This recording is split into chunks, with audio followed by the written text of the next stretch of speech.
Jammalamadugu Bharatiya Janata party MLA Adinarayana Reddy రీసెంట్గా చేసిన కొన్ని వ్యాఖ్యలు కూటమిలో కలకలను రేపాయి సార్. ఆంధ్రప్రదేశ్లో కమ్మని పాలన ఉంది, భారతీయ జనతా పార్టీ లేకపోతే టీడీపీ జనసేన లేవు అని చెప్పి ఆయన చేసిన వ్యాఖ్యల నేపథ్యంలో కాస్త వివాదం జరిగింది. ఇంతకీ స్టార్టింగ్లో ఆదినారాయణ రెడ్డి ఏమన్నారు అనేది ఒకసారి విన్నాం. ప్రభుత్వం పైన పాలనని నేను గజ్జల మల్లారెడ్డి గారు ఇప్పుడు 83 అధికార పార్టీ ఎన్టీ రామారావు గారు ఉన్నప్పుడు ఎట్లుంది అంటే ఆయన చెప్పినాడు బాగా కమ్మగా ఉందని. ఇప్పుడు కూడా ఇంకా కమ్మగానే ఉంది. అట్లే అది పోవాలా, కమ్మటి పరిస్థితి పోవాలా. అందరం ఒకే కులంలో అందరూ పనిచేసే వాళ్ళందరికీ ఎవరు గట్టిగా పనిచేస్తారో వాళ్ళకి అవకాశం ఇవ్వాలి. అంటే మీకు అర్థమేంటది అది కమ్మగా ఉండడం అంటే? ఆ కమ్మతో పాటు అందరం ఉండాము ఇక్కడ కులాలు మతాలు కాదు. ఇప్పుడు లడ్డు పైన ఇక్కడ జరుగుతుంది లడ్డు సంఘటన తిరుపతిది. ఇప్పటికి కూడా ఆదినారాయణ రెడ్డి కమల వికాసం కార్యక్రమంలో, అంటే భారతీయ జనతా పార్టీ కార్యక్రమం సార్ అది, ఆ కార్యక్రమంలో పాల్గొన్నప్పుడు చేసిన వ్యాఖ్యలవి. ఆ పక్కనే ఆంధ్రప్రదేశ్ భారతీయ జనతా పార్టీ అధ్యక్షుడు మాధవ్ కూడా ఉన్నారు. అప్పుడు ఖండించే ప్రయత్నం జరగలేదు. ఈ వివాదం ముదిరిన తర్వాత మాధవ్ కూడా రెస్పాండ్ అయ్యారు సార్. అది పార్టీకి సంబంధం లేదు ఆదినారాయణ రెడ్డి చేసిన వ్యాఖ్యలు అని చెప్పి మాధవ్ బయట.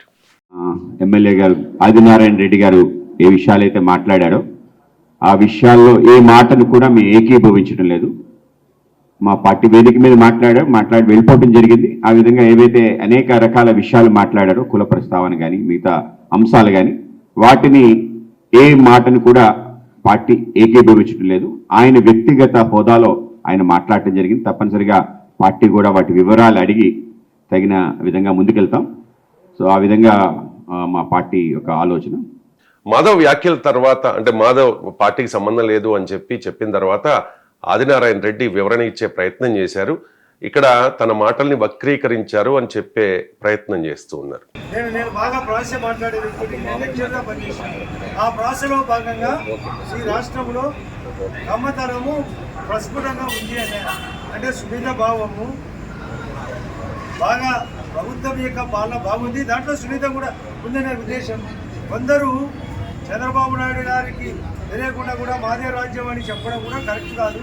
గతంలో కూడా ఇదే వాసన ఉండేది, ఆ వాసన పోవాలా, అతనికి చెక్కు పడాలా, ఏ తప్పు చేసినా కూడా నాదే పై చేయని వ్యక్తిని కొవ్వు తీయాలని కూడా మాట్లాడినారు. ఆ పాయింట్ ఎవరు రైట్ చేయరు. కొవ్వు కరగదీయాలని మాట్లాడినారు. లడ్డూలో జంతు కొవ్వు లేదంటాడు. జంతు కొవ్వు పైన కంటే కూడా వైఎస్ఆర్ కొవ్వును కరగదీయాలి. ఇది నా కాన్సెప్ట్. అందులో భాగంగా పదాజాలం వాడినారు. ఏం తప్పుందో ఏమి ఉందో సార్, తన వ్యాఖ్యల్ని వక్రీకరించారు అని చెప్పి ఆదినారాయణ రెడ్డి ఇప్పుడు స్వరం మార్చినట్టు స్పష్టంగా అర్థమవుతోంది.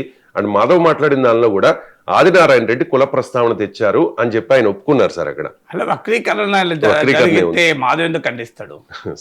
సో సక్రీకరణ కనుకనే మాధవ్ ఖండించారు. ఫండమెంటల్ పాయింట్ వక్రీకరణ లేదో మనం ఆదినారాయణ బయటే చూసాము. చాలా క్లియర్గా కమ్మగా ఉందని నొక్కి చెప్పాడు.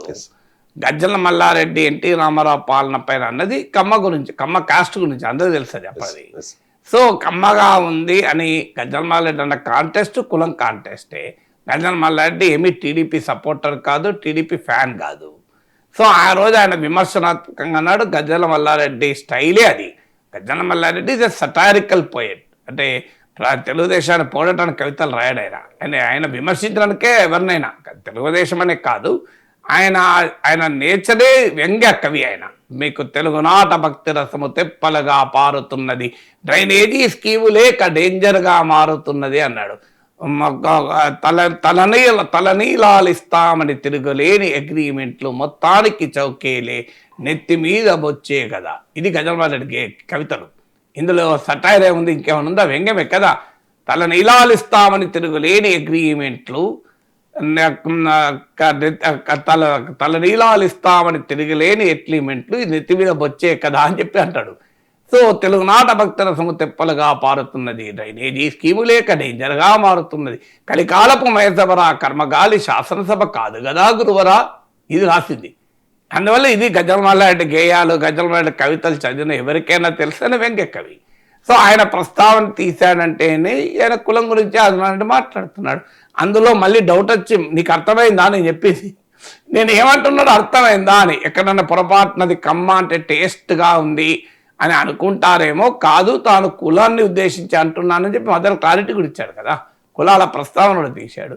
మాధవ్ కూడా స్పష్టంగా కులం ప్రస్తావన తీశాడు, ఒప్పుకున్నాడు. కానీ అది కమల వికాసంలో ఆదినారాయణ రెడ్డి టీడీపీని కమ్మ వికాసం అంటున్నాడు. టీడీపీ పాలనలో కమ్మ వికాసం అని బీజేపీ ఎమ్మెల్యే కమల వికాసంలో మాట్లాడుతున్నాడు. సో ఇది కమ్మ వికాసం అని ఎమ్మెల్యే అంటే, కమల వికాసం వేదిక పైన మాట్లాడితే ఆ వేదికలో పార్టీ అధ్యక్షుడు ఉంటే అప్పుడే క్లారిటీ ఇవ్వకుండా దాన్ని ఎలో చేసి ఇప్పుడు ఇది ఆదినారాయణ రెడ్డి వ్యక్తిగత అభిప్రాయం అని ఆయన పేరు ఏజెంట్ తీసుకున్నారు, పార్టీ సస్పెండ్ చేసింది ఆయన. సో ఇప్పటికైనా అది ఏం వాళ్ళ స్టాండ్ ఏంటి, అది అర్థం కావాలి మీకు. బీజేపీ క్లియర్గా మీకు ఇప్పుడే కాదు, ఇది ఎక్కడి నుంచి స్టార్ట్ అయింది, మీకు మేనిఫెస్టోను డిజైన్ చేసుకోవడంతో మొదలైంది. మీరు గమనించండి, మీరు సిద్ధార్థనాథ్ సింగ్ ఆఖరికి జాయింట్ ప్రెస్ కాన్ఫరెన్స్లో అది పట్టుకొని నిలబెట్టడానికి కూడా రెడీగా లేదు. నాకు గుర్తున్నంత ఈవెన్ మోడీ ఫోటో కూడా లేదు ఆ మేనిఫెస్టో పైన. నాకు సబ్జెక్టు కరెక్షన్, చంద్రబాబు నాయుడు పవన్ కళ్యాణ్ ఫోటోలు ఉన్నట్టున్నది, సబ్జెక్టు కరెక్షన్. కానీ మా సిద్ధార్థనాథ్ సింగ్ దాంట్లో పాల్గొనడానికి కూడా సిద్ధపడలే కలిసి ఎండార్స్ చేసడానికి. తర్వాత మీకు ఈవెన్ ఇంత గోళ జరుగుతుంది కదా, ఈ జంతు కొవ్వు, గొడ్డు కొవ్వు, పంది కొవ్వు, బీజేపీ ఎక్కడ దాన్ని యాక్సెప్ట్ చేయడం లేదు, ఎక్కడ మాట్లాడడం లేదు. మాధవ్ చంద్రబాబు నాయుడు పవన్ కళ్యాణ్లతో జరిగిన జాయింట్ ప్రెస్ కాన్ఫరెన్స్ లో కూడా ఈ ప్రస్తావన తీయలేదు. నేను వెరిఫై చేశాను సార్, మోదీ ఫోటో లేదు సార్. మోడీ ఫోటో లేదు. మీకు మేనిఫెస్టోడు, కూటమి మేనిఫెస్టోలో మోడీ ఫోటో లేదు, దట్స్ అండర్లైన్ కదా. తర్వాత గొడ్డుకోవు పందుకోవులో బీజేపీ యాక్సెప్ట్ చేస్తలేదు, అదే బీజేపీ ఎండార్స్ చేయలేదు. మీకు ఎక్కడా బీజేపీ నాయకుడు మాధవ్ మాట్లాడినట్లు లేదు. సో ఇది క్లియర్గా ఇప్పుడు మళ్ళీ ఈవెన్ రిషికొండ విషయంలో విష్ణుకుమార్ రాజు ఇది మీకు ఆధ్యాత్మిక కేంద్రంగా మార్చాలి, టీటీడీకి ఇవ్వాలి అన్నారు. చంద్రబాబు నాయుడు ప్రభుత్వం దాన్ని 5 స్టార్ హోటల్ చేద్దామంటోంది అని తీవ్రంగా ఖండించాడు. అప్పుడైనా మాధవ్ అది వ్యక్తిగత అభిప్రాయం అన్నాడు, అనలే కదా. సో వ్యక్తిగత అభిప్రాయం విష్ణుకుమార్ రాజు, మా అభిప్రాయం చంద్రబాబు నాయుడు ఏం చెప్తుంది అనలేదు కదా. సో ఇప్పుడు మళ్ళీ ఆదినారాయణ రెడ్డిది. సో ఈ వ్యవహారం క్లియర్గా ఉంది. ఎందుకంటే బీజేపీ కాపు ఓటర్లను అట్రాక్ట్ చేయాలన్నది బీజేపీ రాజకీయం. ఎందుకంటే మీకు కన్నా లక్ష్మణ్ అందుకే ప్రెసిడెంట్ చేశారు, సోమవీర్రావు అందుకే ప్రెసిడెంట్ చేశారు, మధ్యలో పురంధేశ్వరి ఒక్కరు వచ్చారు తెలుగుదేశంతో ఉండబోయే రిలేషన్స్ నేపథ్యంలో. కానీ బట్ రియాలిటీ అయితే కాపు ఓటర్లను అట్రాక్ట్ చేయాలన్నది బీజేపీ వ్యూహం. అందులో భాగంగానే మీకు బీజేపీ పవన్ కళ్యాణ్తో కలవడం ద్వారా కూడా బెనిఫిట్ పొందాలని ఆలోచించింది. ఇదంతా అందరికీ తెలిసిన విషయమే. సో ఈ పరిణామాలు జరుగుతున్న సమయంలో కాపు ఓట్లను ఆకర్షించాలంటే భారతదేశంలో మన తెలుగునాటి ఏంటి, కమ్మలను విమర్శించాలి. ఇది ఒక రాజకీయం కదా. కమ్మ కాపుల మధ్య విభేదాలు ఇప్పుడు సమస్యపోయినట్టు కనిపించినా అది చారిత్రక పూర్వరంగం ఉంది కనుక అందుకే మీకు జగన్మోహన్ రెడ్డి కమ్మాలను ప్రత్యేకంగా పేర్కొంటూ అటాక్ చేశాడు. యాంటీ కమ్మ సోషల్ మొబిలైజేషన్ కొరకు. ఇప్పుడు నాన్ కమ్మ సోషల్ మొబిలైజేషన్, ఎందుకంటే కమ్మ ఓటర్స్ ఎట్లాగూ బీజేపీ వైపు రాడు, తెలుగుదేశం వైపు వస్తారు. మిగతా వర్గాలను తాము అట్రాక్ట్ చేస్తే అప్పుడు కమ్మ ఓటర్ కూడా షిఫ్ట్ అవుతాడు అనేది బీజేపీ వ్యూహం. బీజేపీ రాజకీయ వ్యూహం ఏంటంటే ఇప్పటికిప్పుడు తెలుగుదేశంతో ఉన్న తెలుగుదేశం వెనకాల ఉన్న కమ్మ సామాజిక వర్గం తన వైపు రాదు, కానీ తాను పెరుగుతున్న సమయంలో అద్దన్నా వస్తారని వాళ్ళ అంచనా. ఇప్పుడు మీకు యూపీలో, బీహార్లో నాన్ యాదవ్ ఓబీసీలను, నాన్ చెమట్ దళితులను ముందు అట్రాక్ట్ చేశారు, అప్పర్ కాస్ట్లను, వీటన్నీ అయినాక ఆటోమేటిక్గా యాదవ్ ఓటర్లు అట్రాక్ట్ చేసే పని చేశారు. అందువల్ల ఇప్పుడు నాన్ కమ్మ ఓటర్లను అట్రాక్ట్ చేసి తర్వాత క్రమంలో కమ్మ ఓటర్లను అట్రాక్ట్ చేయవచ్చు అనేది బీజేపీ లక్ష్యం. మీరు బీజేపీ నాయకులు టాప్ లీడర్లతో మాట్లాడు వాళ్ళ వ్యూహం అర్థమవుతుంది. అందులో భాగంగానే ఆదినారాయణ రెడ్డి కామెంట్స్ని చూడాలి తప్ప అదేదో పార్టీకి సంబంధం లేని వివాదం వెనక వ్యాఖ్యానం చేయడం కాదు కదా. నిజంగా అయితే అప్పుడే వెంటనే అదే స్టేజ్ మీద ఆదినారాయణ రెడ్డి చెప్పేది తప్పు, అట్లా పార్టీ అనుకోవడం లేదు అనాలి కదా. సో దట్ ఈస్ పార్టీ చేసే సోషల్ ఇంజనీరింగ్లో ఇదొక భావన. TDP social engineering, YCP social engineering. TDP social ఇంజనీరింగ్లో భాగంగా కమ్మ ఓటరు పెద్ద ఎత్తున ఎన్టీ రామారావు కాలం నుంచి ఇప్పటి వరకు టీడీపీని సొంత పార్టీగా ఓన్ చేసుకుంటారు.